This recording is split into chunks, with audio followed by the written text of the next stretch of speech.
and good day. Thanks for joining us. For those of you who are listening live, it's webcast1live.com, webcast1live.com. And for those of you who are listening on air, I think this is our inaugural show on 99.3. Thanks for joining us. And you're joining us on a Sunday on your way home from church, maybe your way out to dinner. So thanks for taking time to join us. The show, like I said, is live each Wednesday morning, 10 a.m. If you want to join in the conversation, phone calls are 515-244-0077. And if you want to just follow along, that's great. Ryan, our producer, also has a chat line at that time at the live o'clock spot as well for those of you who like to interact. And I know there are those activists out there who often give us great information during the show. So thanks for staying with us. We always have information. The show is called Truth for Our Time. What we do is help you live God's word in today's world, because if he expects you to live through it, he has directed you how to do it. And so we're always pleased to be able to bring you good information that you can use when the headlines hit home. We offer you help. Joining me first today is Jim Simpson. And many of you heard him on another network in Central Iowa on Tuesday. And you were so taken. I got so many phone calls. I asked Jim, I actually begged Jim, can't you please finish and do another interview with me on this network? And he was kind enough to give us that time. So I'm going to jump right to him, not go with the announcements and those things that I usually talk about at the beginning of the show. We want to get right to Jim. So Jim Simpson, thank you for taking time out again today to join me. Oh, my pleasure, Tamara. So we had you on. So our listeners know, Donald Trump was in Iowa recently. I had the honor of emceeing that event as National Committee Woman for the Republican Party. And at that event, he made the comment that 80% of women crossing the border illegally are often subject to rape and violent crime, sexual assault. And when he said that, I work in human trafficking. Our second guest today will be Dr. Teresa Downing, talking about trafficking here in Iowa. And I thought, I hope he has a source for that. I hope he's not just throwing that figure out there that will hurt our cause. Well, sure enough, 2 days later on Bill Riley, I think it was the Bill Riley show, when he was questioned about this, he said not only was that a correct source fact, but he mentioned the source where he got it. And if all of you remember, he's been told that Univision will not air his pageant because of the comments he's made that are not flattering towards immigration. What I thought was so, I don't know, call it humorous, political justice, I don't know. But here's what he said. I can cite that source. I got it from a TV or a radio station from Univision. So here the group that's banning his pageant because they don't like what he's saying, what he said came from one of their networks. So I find that, a little bit full of irony. And here's the beauty of of Trump being in this race, whether we like everything he stands for or we don't. And I'm not saying I do. I'm neutral as National Committee woman. But here's the beauty of the process. And we are so blessed in Iowa to have the primary caucus happening here. We have the ability to ask questions. We have the ability to seek solutions, not just listen to slogans. And a handshake is what we look for rather than a soundbite. And so no matter who your candidate is, having so many candidates in the race, the issues that matter surface and give us dialogue. And here's one of the other reasons I wanted to talk to Jim and ask about immigration.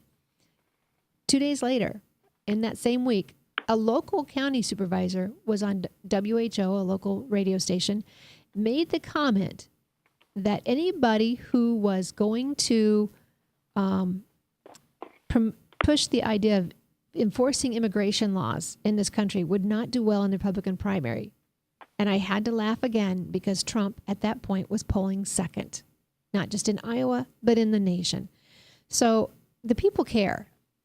Americans, Iowans are concerned about their safety and they want to uphold the Constitution. So Jim, the reason I called you, you were given your name was given to me as an expert on immigration by the Center for Security Policy.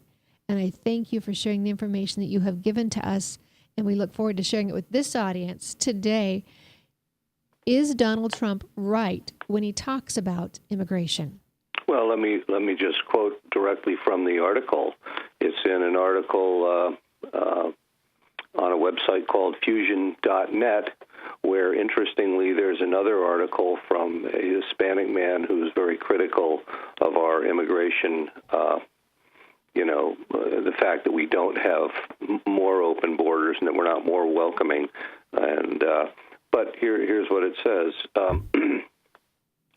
The title of the piece is Rape the Price to Pay for Migrant Women Chasing the American Dream?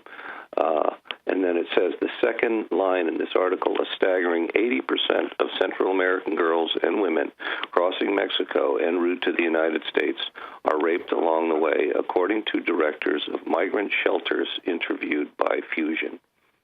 So, And that's by a gentleman who wants more open borders. Well, I'm not sure if where the writer of this particular article stands, but there are other articles on this very same site that are very, very pro-immigration. And I saw one when I was looking at it yesterday, a man who was hypercritical of Trump for his statement. So it's pretty funny that they should both be held on the same website. And, here it is, America with George Ramos. That's it. George Ramos, one of the most influential journalists of the day.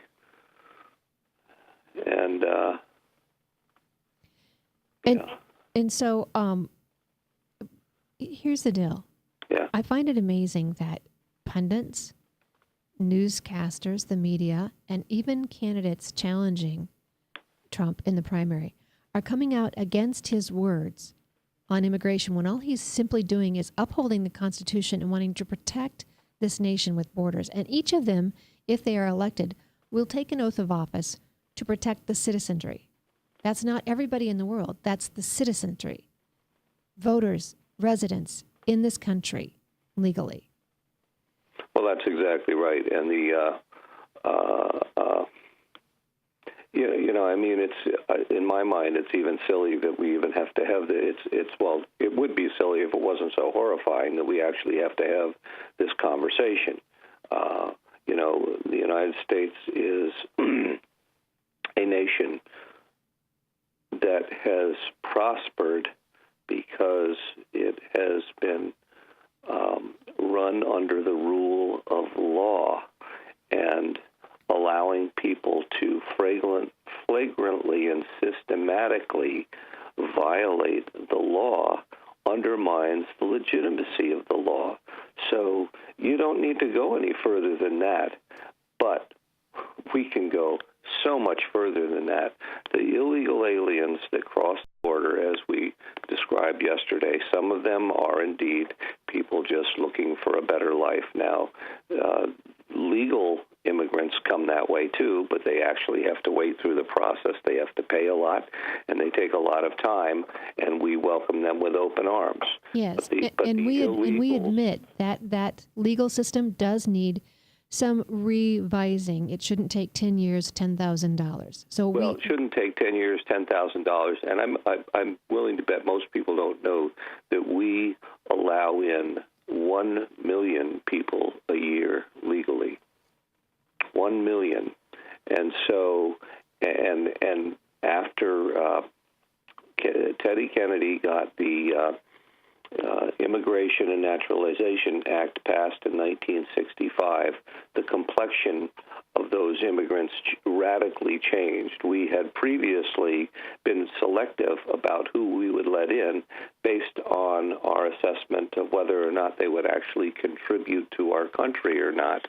And but Kennedy's calculation was to bring in people from all over the country without discrimination, deliberately, so that we could get low-income people that could be made dependent on the government or would come here because of government benefits that could then become reliable Democrats, because the Democrats are perceived as the ones who promote, these government-sponsored welfare programs. The social justice, yes. The misuse of social justice and The misuse, misinterpretation. the absolute misuse. And, and I describe in my as yet unpublished book, which probably won't be out till next year, but I have a chapter on it's called Weaponizing the Poor. And, the left's goal in creating welfare was not to liberate the poor. It was to make them more dependent on the government. And we can see every single statistic about welfare proves that to be true. And as far back as 1965, Daniel Patrick Moynihan was warning the nation of the deleterious impacts welfare was having on the black nuclear family, which was the biggest source of strength and the biggest source of stability for inner city blacks up to that point. And it was being destroyed systematically by welfare through the disincentive effects of welfare. And so as a result, we now have inner cities that are cesspools of crimes, prostitution, and drugs, and that is a direct consequence of a society, of a segment of society that no longer is required to be responsible for itself. Because entitlements entangle. It's as simple as that. It doesn't help you out. It pins you in where you're at, and you'll never be able to rise financially past what the government tells you are capable of. That's exactly right. As an economist, I'm an economist. As an economist, one of the fundamental concepts is the fact that people are risk averse.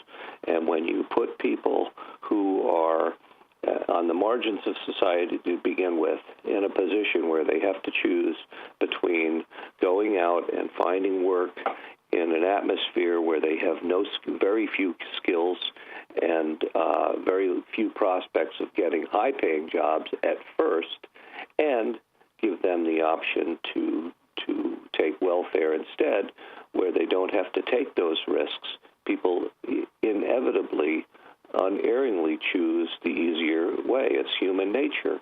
And the left understood this. Cloward and Piven, Richard Cloward's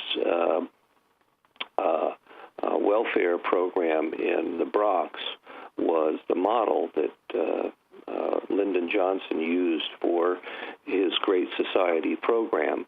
And Richard Cloward and Francis Fox Piven created something called this crisis strategy. And their idea was not, they thought welfare was, as I say, a opiate. And their goal was to destroy it. And ironically, however, their method for destroying it was to put as many people on it as they could possibly get, because it would collapse. And in the ensuing chaos and the violent reaction the inner city would have because their benefits were being denied, Cloward and Piven hoped to initiate a blazing street revolution. So their idea was to use inner city blacks, make them poor, get them onto the welfare rolls, make them dependent on it, and then when it collapsed, they would become cannon fodder in the revolution. That's what the left thinks about inner city blacks, and that's how they've been used these past 50 years, while at the same time they're being provoked by our leftist president and radical left attorney general to believe that whites are responsible for all their problems, when it's really not. It's the left, and the left's spokesperson and figurehead today is the President of the United States. Never more malevolent person elected in this country ever. And Jim, we've got to go to a break right here, but when we come back, I want to discuss some of the statistics that you have available for us. Jim Simpson is my guest today. You can find him at crisisnow.net, crisisnow.net. We'll be right back after these messages, and thank you for staying tuned with us. We thank our sponsors, Christians for America, and Webcast One Live.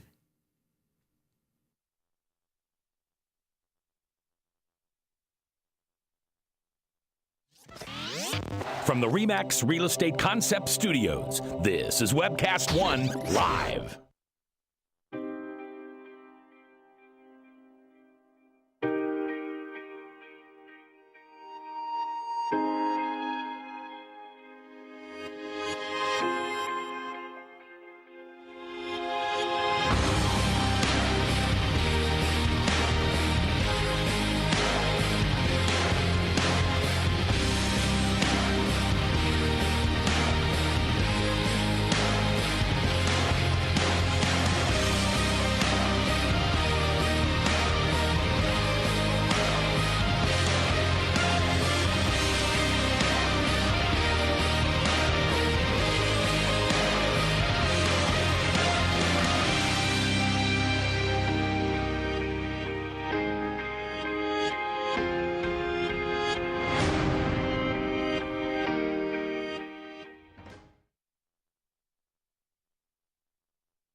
Credit cards are like grandkids. They love you, sometimes get out of control, and it's fun to get a new one. Who can stop them from piling on? Hi, I'm Tom Coates with Consumer Credit of Des Moines. At the end of the day, you can give these grandkids back, but you're stuck paying off bad credit card debt. We can help you put the fun back into using credit cards responsibly.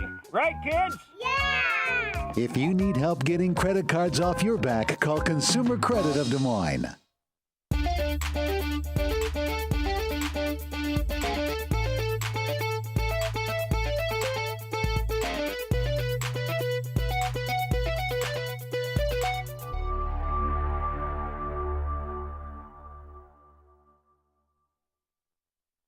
Hi, I'm J. Michael McCoy, and about 20 years ago, I went to a used car salesman by the name of John Hewitt. He had a little shop over there on North 2nd Avenue called John's Auto Sales, and I bought a car. I found that experience to be one that I had never had before from a used car salesman. He was honest, he was dependable, he had integrity, and he did what he said he was going to do. Well, over the years, between my kids and grandkids, I purchased 7 vehicles from John's Auto Sales. And last month, I asked him to be a sponsor. I can tell you about their huge selection. I can tell you about their years of experience. I can tell you about their honest integrity. But all I really need to tell you is that I bought 7 cars, and you can trust them. John's Auto Sales, 5435 2nd Avenue, Des Moines. You need a good ride when you hit the trail. Trust the man with the cars, and he goes by the name of Big John. Big John. Big John. From the RE/MAX Real Estate Concept Studios, this is Webcast One Live.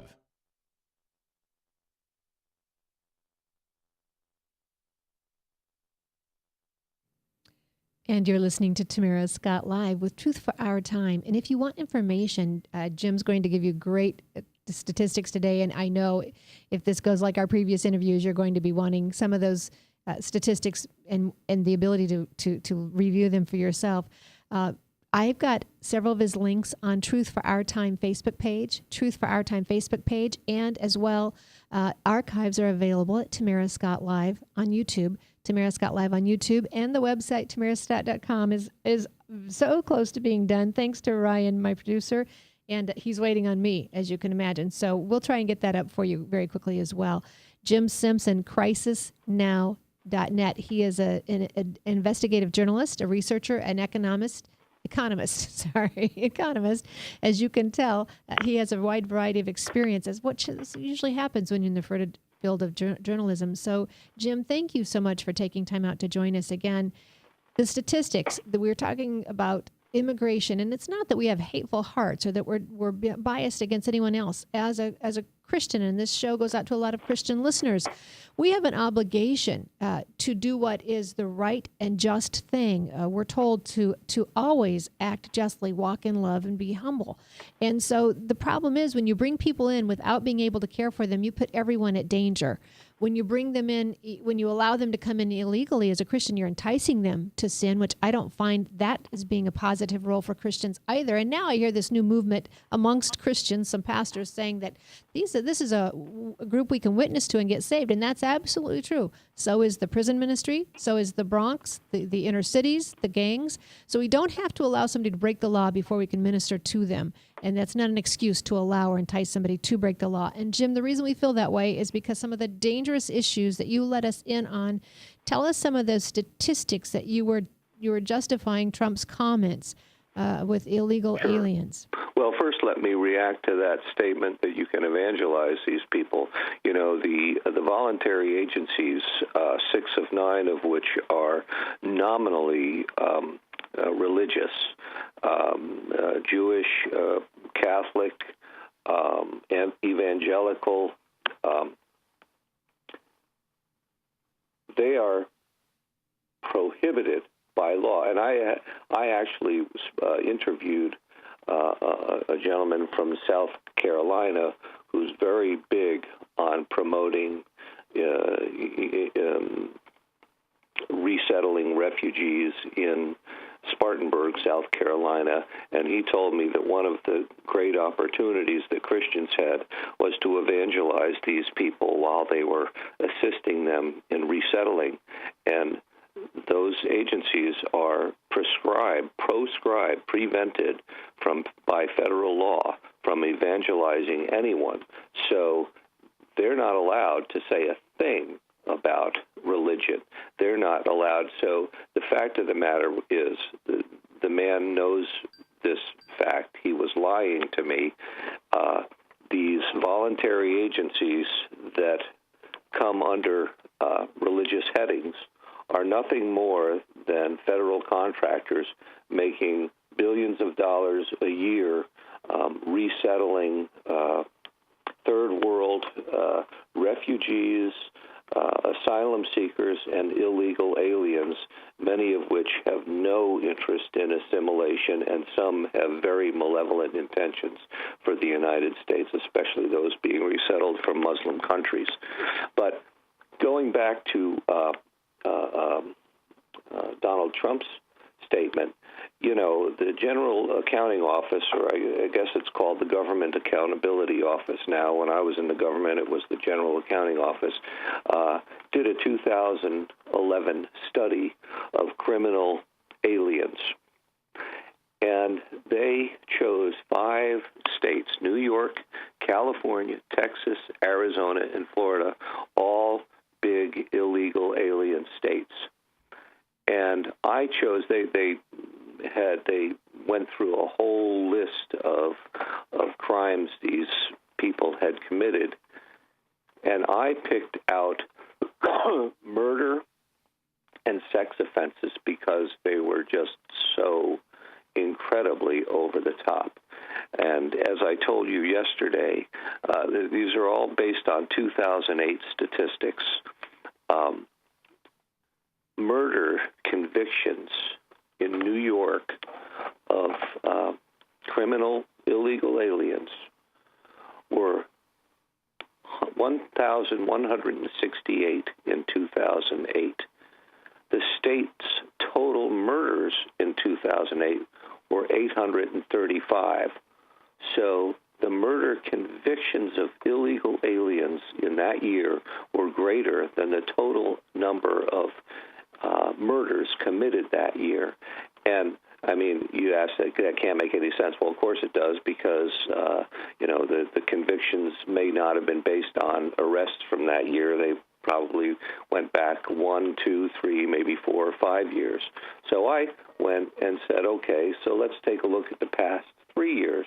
In New York, there were 2,609 murders committed in the previous 3 years, 2000 to 2005, 2007, compared with the alien convictions in 2008 of 1,168.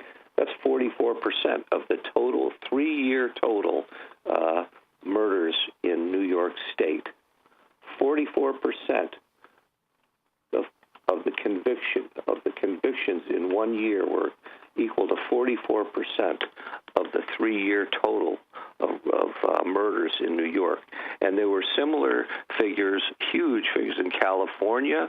The state total for 2008 was 2,143 murders.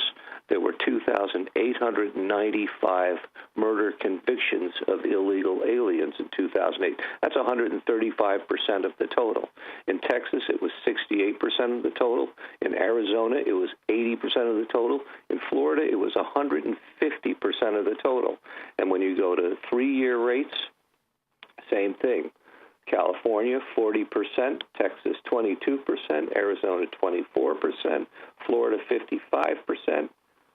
The average overall, 38% of the alien convictions in 2008 were 38% of all the murders committed between 2005 and 2007 for those 5 states. And then you go to the sex offenses, and that's over the top also. In California, the state total of sex offenses in 2008 was 8,900. Aliens convicted that year were 3,325. That's 37% of the total sex offenses committed in that year. It's just astounding. In Florida, it was 49.7%. And then we went to the child rape convictions in North Carolina. For some reason, North Carolina just has an incredibly huge problem with illegal aliens. In 2014, there were 752 arrests for some form of sexual offense against a child. There were, for those 752 arrests, there were 3,695 charges, about 5 charges per arrest on average. Now, the total number of forcible rapes in 2013, which is the latest year for which that data is available, total, that's adults and children, was 1,821. So we're looking at people arrested in 2014, which represent about 41% of the total rape cases that occurred in 2013. It's just incomprehensible. And the newly Republican majority in the North Carolina State House, along with the governor, had the audacity to pass a law providing driver's licenses for illegal aliens. It's just incredible.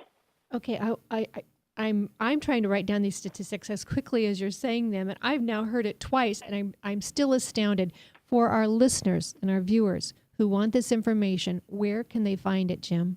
Well, I'll tell you what I do. This stuff is coming out of my book that I have not published yet, but what I'll do is I will take these statistics. You have crisisnow.net on your website, I believe, but for your listeners, www.crisisnow.net. That takes you, it's a portal that will take you to my examiner.com website, and I don't have a direct link to that because it is such a convoluted URL. It's impossible to try to describe. So I just have this portal, crisisnow.net. So that will take you to my articles about manufactured crisis on the Examiner site, but all you have to do is click on my name, and that'll take you to my homepage.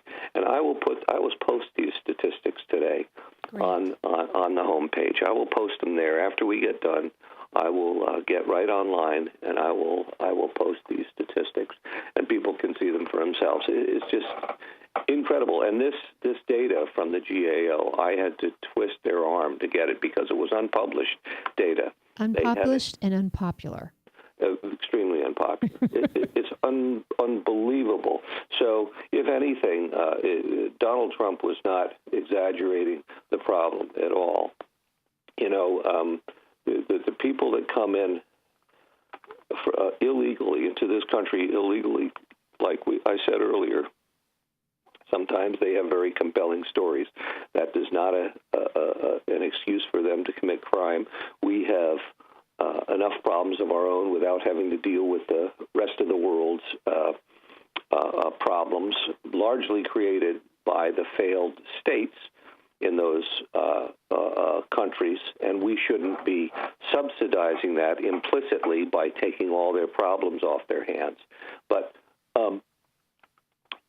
even more to the point, many of the people that cross the border illegally do so because they're people that country just doesn't want.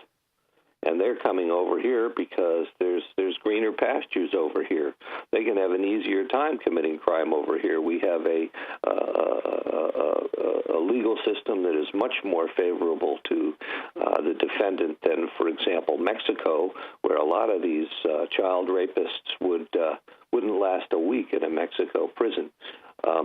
And so they come here instead, and that's a big part of the problem. We are attracting all kinds of very, very bad people by our loose immigration policies and our open borders policies being promoted by this, as far as I'm concerned, treasonous president.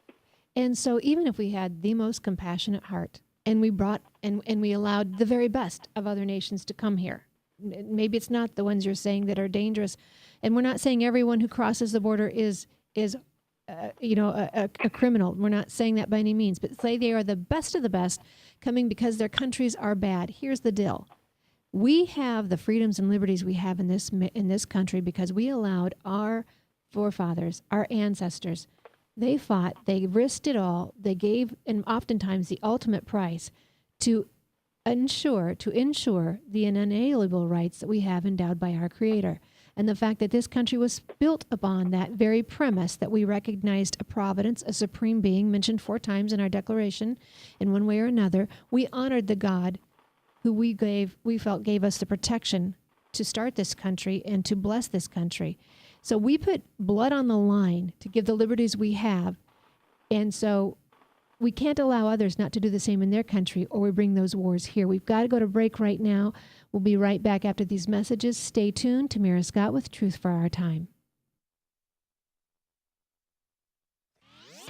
From the RE/MAX Real Estate Concept Studios, this is Webcast One Live.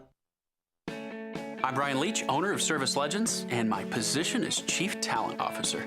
I'm Nicholas Wonderscheid. I am Bernie Hobbs. And I'm the Service Manager. Marketing Director and Client Relations Manager.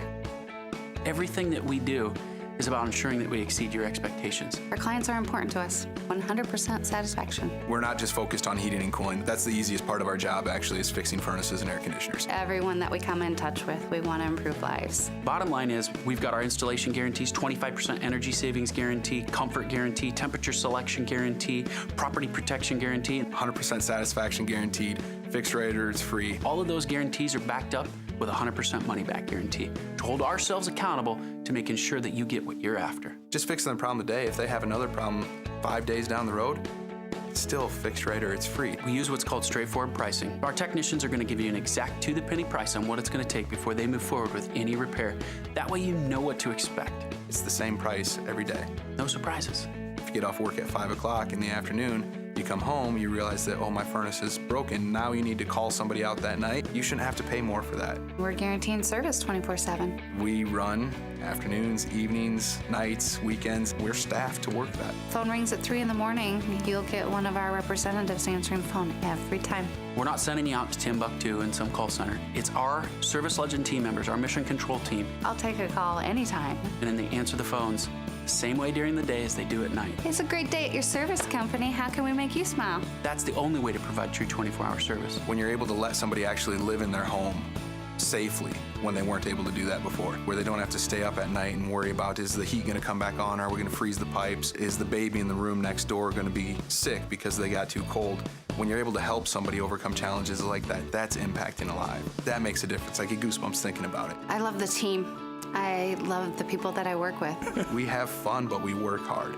I call them my ambassadors of legendary service. If you could just envision what that is, that's who we're sending to your home. They literally will call in, pick up the phone and call and say, hey, I want to talk to your manager. And I get on the phone, they're like, that technician that was at my house was the greatest technician ever. That's cool to me. We want to brighten people's days. Every person that we have going into the house has gone through an extensive background check. Drug testing, we have a very thorough interview process that 1 out of 140 people make it through. If we promise you something, that's what you're going to get, no matter what. We're here when you need us to protect the safety and comfort of your family. If you're not happy, we're going to make it right. If we're willing to put 100% money back guarantee on what we do, what type of work do you think we do? Give us a call. We're there for you 24/7, 365 days a year. Enough said. Thanks for staying tuned. I am Tamara Scott. You're listening to Tamara Scott Live with Truth for Our Time, and we welcome 99.3 listeners joining us this Sunday at noon. If you want to see the show live, you can join us every Wednesday, 10 a.m., webcast1live.com. We thank our friends at Webcast One Live. Beautiful new studio. We thank Mac McCoy for all he does to help us along in the show, and Christians for America. Christians reviving American values every day. Crave. Christians for America. We thank our sponsors for coming alongside and making it possible for us to do this show and other ministries that I get to be a part of. Jim Simpson has been my guest. Jim is an economist, a research author, journalist, investigative journalist. He's also an author. He's written a book, Red Green, the refugees, immigration, and erasing of America. So, Jim, thank you so much for the information you've given us. We'll look forward to crisisnow.net, having our listeners and our viewers be able to go there and find the statistics that you've shared with us. And joining me for my next segment is Dr. Teresa Downey. Dr. Teresa Downing is an ISU, Iowa State University professor. She is a professor in sociology, but she's also the executive director of a network against human trafficking. And so, Jim, I thought it was just perfect that two of you are on today, both of you talking about the impact, one, of unlawful immigration into this country and the dangers that it brings. And I did a show, gosh, Ryan, I don't know if you remember, about 2 years ago. We did a show on illegal immigration and the dangers to women and children, and Right Wing Watch just had an absolute heyday. But, Jim, what you're saying is kids and women crossing the border are at risk for sexual assault. Well, I didn't say it. This other article very explicitly said it, and they're right. They're right, because there is, well, for one thing, the Mexican and I believe Central American male mindset towards women is a lot more, could be a lot more easily compared with that of Muslim men than, say, Americans. That is to say, women are considered second-class citizens by a lot, and I will not say all, because I know there are very many decent, folks, Latino folks from all those countries, very highly competent and highly principled people. But I have to say that, in the lower classes anyway, it's not the case, and especially in terms of, we hear all kinds of stories all the time, and they're published in the media about illegal aliens in California and Texas committing brutal sex crimes against children. I mean, there are a number of cases in California where illegal aliens have kidnapped, raped, and murdered little girls. I mean, it's just awful stuff. But in Mexico, sleeping with a 13-year-old is considered to be okay in a lot of circles. So it's a whole different cultural attitude towards youth in terms of sexuality than we have here, and it doesn't explain away the statistics that I mentioned earlier, but it suggests a problem with that culture that is more prevalent in that culture than it is here, though admittedly we all have problems in that area. All right. So, Jim, thank you so much for taking time out to be with us. I appreciate your ability to research, to dig in, to find the facts, and then put them in a usable form for the rest of us to be able to understand. If you want more information, Jim Simpson, you can find him at crisisnow.net. You can also, at that website, then go through a couple of different portals. And like he said, on his Examiner link, he'll put the statistics of those he shared with us today on air. So, Jim, thank you so much, and we look forward to you coming back another time as a guest. Thanks for having me, Tamara. I'll be putting that information up now. All right. So in studio with me is Dr. Teresa Downing. Dr. Teresa Downing is the executive director of Network Against Human Trafficking. And Teresa and I met on human trafficking conferences and preventing abuse conferences with Tony Nassif. And we go to these meetings, and by Gumby, Teresa didn't just go, she did something. You started the Network Against Human Trafficking right here in Iowa. That was founded by Alejandro Orozco, and then he transitioned over to his work as a banker and community development officer. That's and a switch. Handed it over to me. Wow. There's a career change for you. Absolutely. So you've been doing this for how long? I have been working with the network for a little over 5 years now, Tamara. Okay. So when we are talking about sex crimes in Iowa, we're talking whether it's illegal alien or sex crimes against kids or human trafficking, prostitution. Mm-hmm. People don't think it happens here in our state. Are they correct?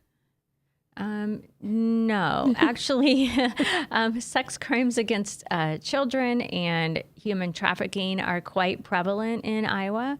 If we look at the Internet Crimes Against Children Task Force webpage, we will see that we are consistently trying to find children who are exploited through child pornography in Iowa, and that is an escalating crime here and everywhere. And then every day we have hundreds of ads for young people, including youth, who are for sale as escorts, which is a form of prostitution and trafficking here in Iowa as well. And in May, we had our last conference, and the May 1st, I think it hit the newspapers that an Iowa couple from Clive had been arrested in Virginia. Mm-hmm. They had kidnapped a young lady in their motorhome, and I think they had tortured her as well, and were selling her, using her for sex crimes. And we also then had the story that didn't make much news. A young lady was meeting a gentleman in a parking lot of a fast food restaurant in Ankeny. Someone passing by just didn't think it looked normal, called the authorities, which I thought was really odd. I don't know what doesn't look normal about a young girl meeting with an older man. I would have assumed it was grandpa or whatever. I don't know. Mm-hmm. Anyway, they called. Turned out she had met him on a site, chatting, and decided to meet him in person. And here was this individual, I think he was from Virginia or out east as well. Mm-hmm. So there are all kinds of dangers facing our kids today that I think many parents here in America, some of them listening on their way home from church, think they don't have to address. You know differently. That is very true. And I think, Tamara, that parents need to be more aware of the fact that their children and young adults, children even, are at risk of being trafficked through the internet. Some traffickers these days have become so adept at using the internet to recruit people into the sex trade that they have been able to control their victims from out of state just using social media technology. And to some extent, that out-of-state control is exacted over young people because of threats that the traffickers are able to make against their families or loved ones. We just find that almost impossible to believe. They're not even in the same state, but they've got these kids so convinced that they'll do harm to a sister or a brother or a parent if they don't do what they're told. Exactly. Or sometimes they get the children or adolescents or young adults to post revealing pictures of themselves online, and then they will use extortion and threaten to post those pictures all over the internet or send them to their families if they don't cooperate. So we're going to go to a break here, but where could people go where they could find information from you? We'll come back after the break, and we'll have more with Teresa Downing, but quickly, is there a website or a email where people could find you? Yes, we have a network. It's www.iowanah.org. And you may also reach me at my email, downingterry@gmail.com. And I will post that for you, Tamara. Oh, very good. And we'll put that on Truth for Our Time Facebook page as well. And again, the archives are always available at Tamara Scott Live on YouTube.com. And website quick to follow as soon as I get my job done. Ryan's done his very well. We're going to go to a break right now. We'll be right back after these messages. You're listening to Tamara Scott Live with Truth for Our Time. From the RE/MAX Real Estate Concept Studios, this is Webcast One Live. Credit cards are like grandkids. They love you, sometimes get out of control, and it's fun to get a new one. Who can stop them from piling on?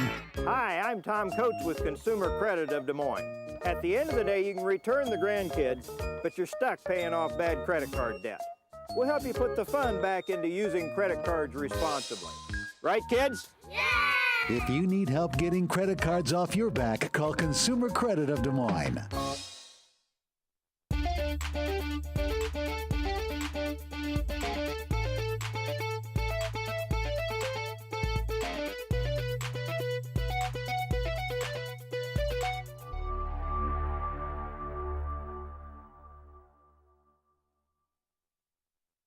Hi, I'm J. Michael McCoy, and about 20 years ago, I went to a used car salesman by the name of John Hewitt.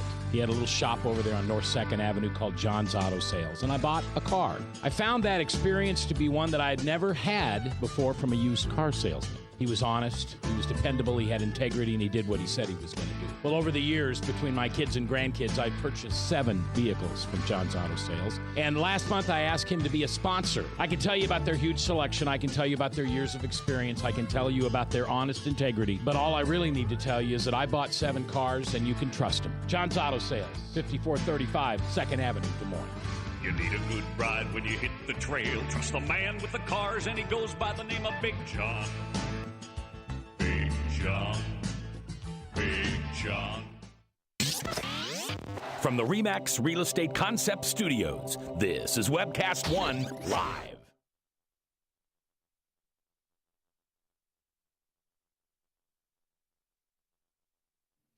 Thanks for staying tuned. I am Tamara Scott. You are either listening on webcast1.com, webcast1live.com, webcast1live.com. You can watch live. You can be part of the show on the chat line Wednesdays at 10 a.m., or you're following along on our new station, 99.3, and we're so pleased to be able to reach you through that. If you want information from the show, we'll post it on Truth for Our Time Facebook page, and the archives, like I said, are Tamara Scott Live on YouTube. Teresa Downing is my guest, and she had just given her email out, Downing, D-O-W-N-I-N-G. Terry is T-E-R-R-I at gmail.com. Downing Terry at gmail.com. The website for information is Iowa. It is spelled out, Iowa, N-A-H-T. That's the acronym for Network Against Human Trafficking. Iowa, NAHT.org. Network Against Human Trafficking. Pleased to have that network right here in Iowa. We also have some good news for you. And so, Terry, let's go ahead and share the good news with them. We were at the governor's office yesterday for a bill signing, or a bill re-signing, since he got his business done before the holiday, July 4th. It was another human trafficking bill. Now, we were able to pass one in 2012. Danny Carroll, myself, Eric Tabor from the Attorney General's office, Chuck Hurley, and I don't know if you were involved behind the scenes on that one as well. There was a lot of work going on. A lot of you. And we were able to get that legislation passed. That was just the door open, a creak of a door opening. Yesterday was significant, but again, it's only a beginning. Tell us if you know what this bill did. I'd be glad to, Tamara. Senate File 510 was passed by the House and Senate, and I just would like to start by expressing thanks to all of our legislators and also to the governor for signing it and making this funding to combat both parties. Trafficking. We had friends both sides of the aisle on this issue. We did. And passionate friends on both sides of the aisle who are still working to make sure that we effectively combat this crime.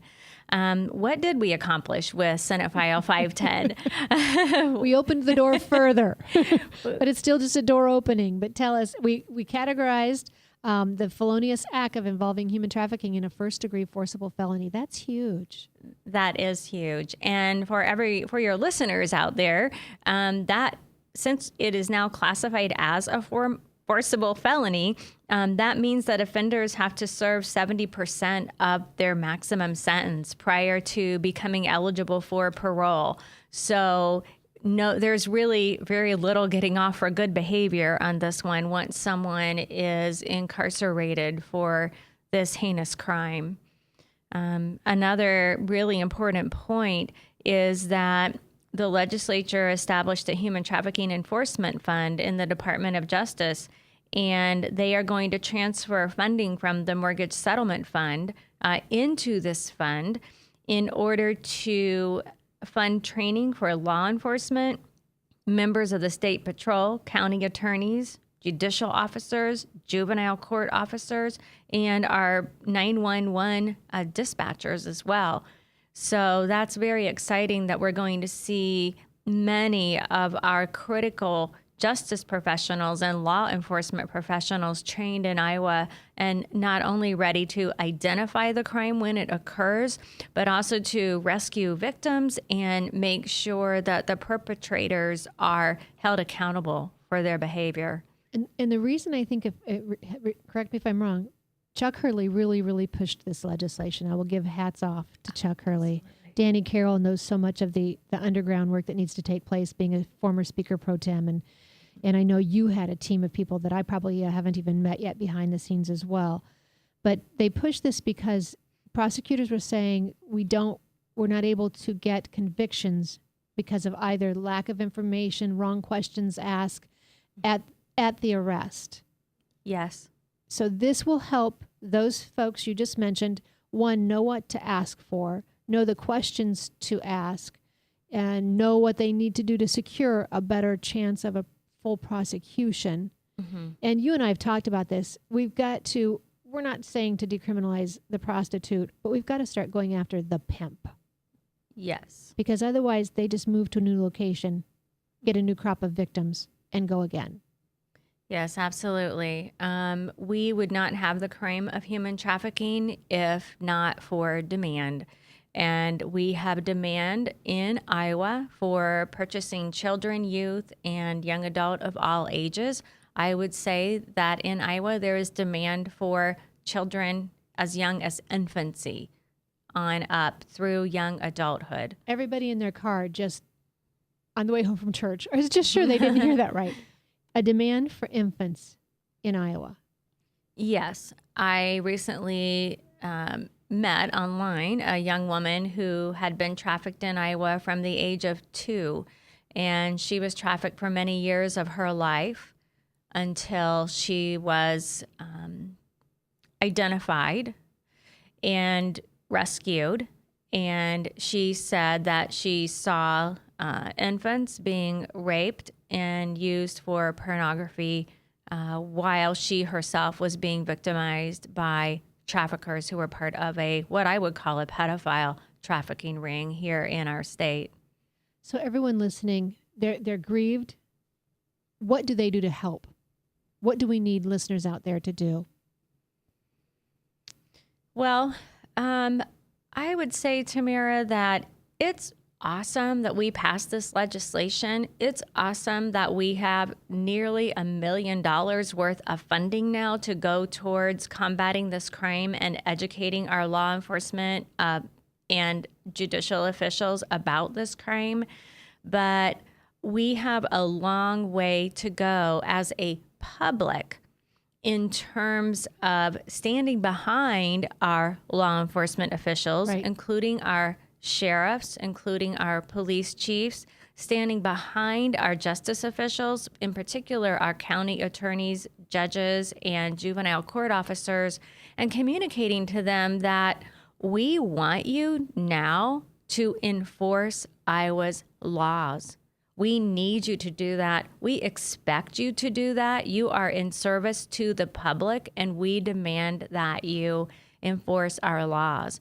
And the reason I'm coming out so strongly with that statement is that historically in Iowa and around our nation, young people found in prostitution have been re-victimized by the courts and criminalized, whether they are domestic minors or whether they are young adults who are under the control of traffickers. So what we have then typically is people who are found in prostitution stings and investigations as to their possible victimization do not happen. Okay.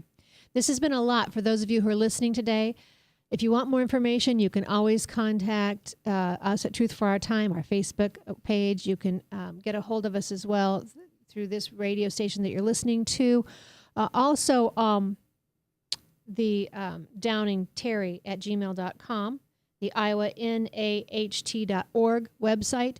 We're out of time here. I apologize for not getting more information to you more easily, but the beauty of this show is we get it to you, and what you do with it is your responsibility. You can always find more, or you can choose to do nothing, but you'll be held accountable for which action you take. And so we get you the truth when the headlines hit home, and we give you the equipment to take it forward. And what you do with that, I encourage you to make a difference for those around you. You've been encouraged. Now never be complacent.